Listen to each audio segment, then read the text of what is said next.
সুহানা লাইভৰ সমূহ দৰ্শকক স্বাগতম জনাইছো আজিৰ 10টাকৈ গুৰুত্বপূৰ্ণ খবৰ 10,000 টকাৰ বোনাছ পদক আৰু এসপ্তাহৰ ছুটি মহাকুম্ভত দায়িত্ব পালন কৰা আৰক্ষীসকললৈ যোগী আদিত্যনাথৰ উপহাৰ পাকিস্তানত ভয়ংকৰ বিস্ফোৰণ নিহত 5 জনকৈ লোক নৌচেৰা জিলাত সংঘটিত হৈছে এই বিস্ফোৰণ উত্তৰাখণ্ডৰ চামুলি জিলাত ভয়ংকৰ হিমস্খলনত আবদ্ধ 57 জনকৈ শ্ৰমিক আৰু ইতিমধ্যে 10 জনকৈ শ্ৰমিকক সুকলমে উদ্ধাৰ কৰিছে আবদ্ধ শ্ৰমিকক উদ্ধাৰ চেষ্টা অব্যাহত আনহাতে বিতৰ্কৰ মাজতে শ্ৰীমন্ত শংকৰ প্ৰতি আকৃষ্ট হৈছে বহু পৰিয়াল এবাৰ ধনীখিৰিত 80 গৰাকী লোকে গ্ৰহণ কৰিলে শ্ৰীমন্ত শংকৰ সদস্যপদ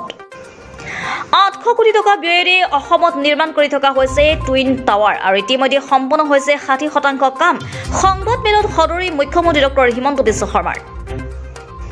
এবেলে বিজ্ঞানৰ স্নাতক শিক্ষকে হাইস্কুলৰ প্ৰধান শিক্ষক পদৰ বাবে লাভ কৰিব যোগ্যতা গুৰুত্বপূৰ্ণ ৰায় গুৱাহাটী উচ্চ ন্যায়ালয়ৰ দেশৰ আগশাৰী ঔদ্যোগিক ৰাজ্যলৈ পৰিণত হ'ব অসম প্ৰতি 4 বছৰ মূৰে মূৰে অনুষ্ঠিত হ'ব